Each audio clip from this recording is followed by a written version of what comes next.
Welcome everybody to Year 11 Season 2 patch notes, technically designer notes, but some of this is old, some of this is new. I never looked at it when it came out originally, so we're going to go through it together. I know some of it, but I don't know all of it. Obviously, the first big one, we're going to skip through these. The first big one is the Dokkaebi rework. I'm not going to read through all of that. Her new payload, it initially has 1 and it charges back up to 5. You get 1 every 25 seconds.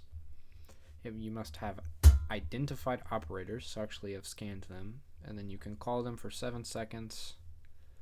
They changed the phone sound, the buzz sound. If the target does not reset the phone in time, the phone explodes.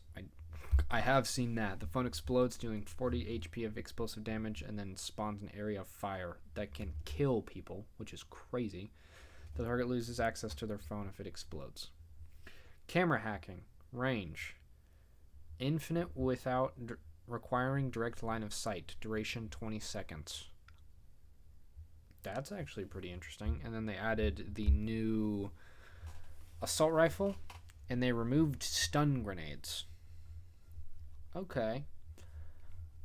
From everything I've seen and everything I'm reading, that sounds absolutely disgusting and almost as busted as it was before, just maybe less annoying since it's not just a blank call everybody thing, and it makes it less just like turn your brain off and activate the ability. You actually have to think about who you're using it on, and for certain characters, like, there's definitely scenarios where you actually would be fine without having your phone, so if she does call, you just let it explode and just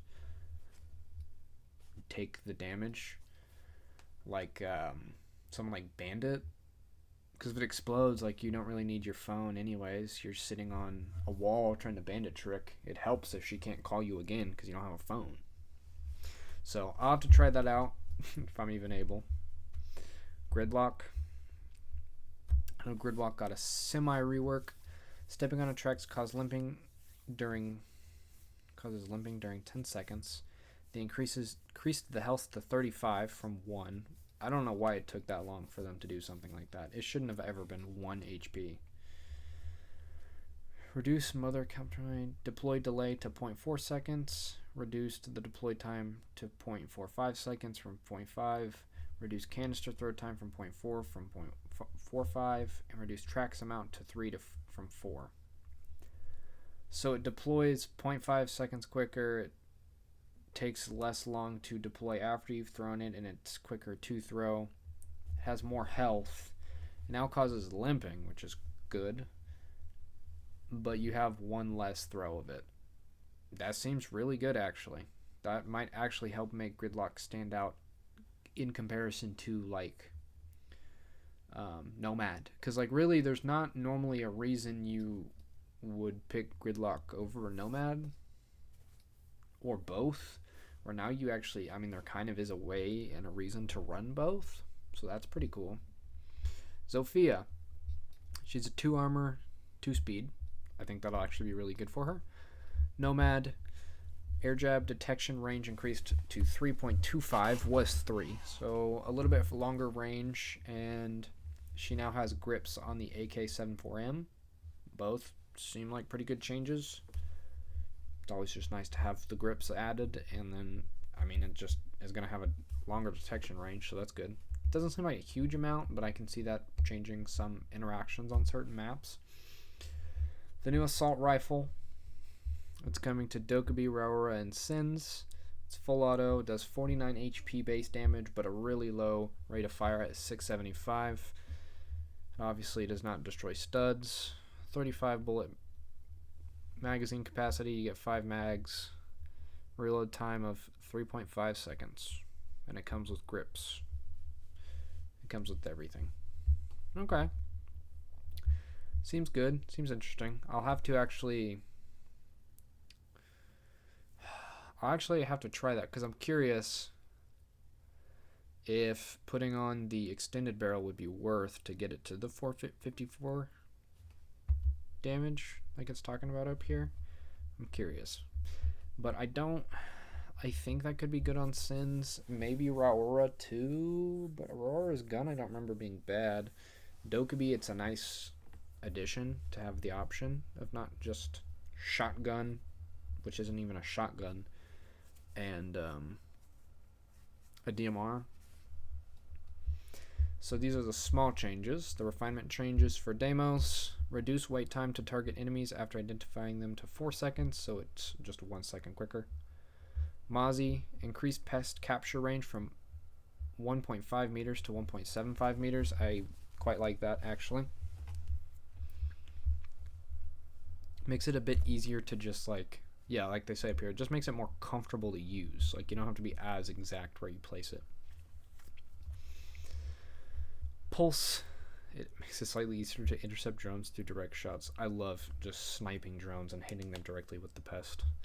Pulse: this change aims to... oh yeah, I'm slow. Cardiac sensor: increased scan distance to 10.5 meters, was 9 meters. I think that'll actually change quite a few interactions. I don't know if that's enough to really push Pulse, but of course I'm more of a casual on console, so it's hard for me to say. Pulse isn't used like ever. Solus, her ability has an extra 2 seconds. Cool. Raura gets the new weapon. Sins gets the new weapon. And let's see what they added for the addendum. A bunch of bug fixes, audio fixes, user experience. Okay, so nothing crazy. Okay. So all in all, I'm pretty mixed. I think it's overall pretty good patch notes. I like the buffs to... I like the Dokkaebi rework, even though I would argue it almost makes her stronger, but I guess we don't talk about that. The Gridlock buffs, I do think are really good, because... don't mind the chair. I swear I'm not farting. Because Gridlock's always kind of been just like a worse Nomad. Like, why would you want a Gridlock when you can just play Nomad? So, that's never made sense to me. So, I think her tracks getting buffed to cause limping and actually have HP is nice. I don't know why they were ever one-shot. That's so dumb, because you can just kind of like spray and pray the ground and it'll clear them out, whereas now you actually have to like try and shoot them, which is what you should have to do, because before you you could just like spray the ground and just call it a day and you were fine. The new weapon, I'm not sure about. I'll have to actually try it to see if it makes a big difference, but it only coming to 3 operators, of which I don't actually think it's going to make a huge benefit for anyone other than Dokkaebi, because it like really complements her loadout, because she doesn't have a full auto primary, but like Raura, if I remember correctly, does have a full auto primary, and Sins has like 2, and the PDW, I think, is that what it's called, the PDW? Something to that effect. That tells you how much I play Sins. None, like everybody else. It's fine. It's not a terrible gun. Just make that gun not suck. Is it that hard?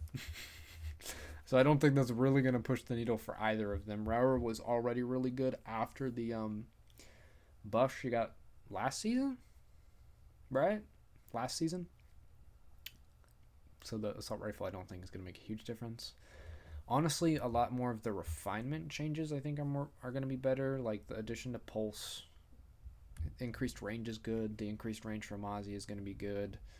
The increased range for the air jabs is going to be good. So I think it's just overall just strengthening a lot of operators that maybe aren't even necessarily weak, just aren't as utilized as they should be, or have a little bit more friction to their loadout, because like Mozzie's already really good. He just takes slightly more dexterity than he should, if that makes sense. So I think having the extra range there is really going to help, and makes it mean, brother, what? Makes it so that you don't have to be quite as precise when you're using his ability, which I think is nice. because I'm garbage, but that's a separate case. So overall, I'm pretty interested. Of course, there's more changes for the season. The new map, I've not spoiled myself at all on the new map beyond like one video. I mean, I know it's a casino. Like I know what the map is, but I don't know any of the sites. I don't know anything. I'm just gonna try that out. But I'm pretty excited for the new map. And ranked 3.0, I know a bit about it. I'm pretty excited to try that. I've been hearing a lot of complaints about it being hard. You guys were complaining about it being too easy, and then they make it harder, and then you're complaining about it being harder. Make up your minds. Make up your mind. Do you want it to be easy for baby, or do you want it to be actually challenging like ranked should be? You can't please the Siege community, but that's okay. That's every gaming community nowadays. So I'm pretty excited to see how the Rank 3.0 changes are. See if it's actually impossible for me to hit gold ever. Am I just going to be perma bronze? Probably. Well, silver. I can hit silver. But I appreciate y'all for hanging out with me. Let me know what you think about the new season if you guys have gotten to try it out, since it's been out for about a week now, I believe. So enough time to like play some games, try the new buffs and stuff. What do you guys think? But anyways, I'll catch you guys next time. Peace.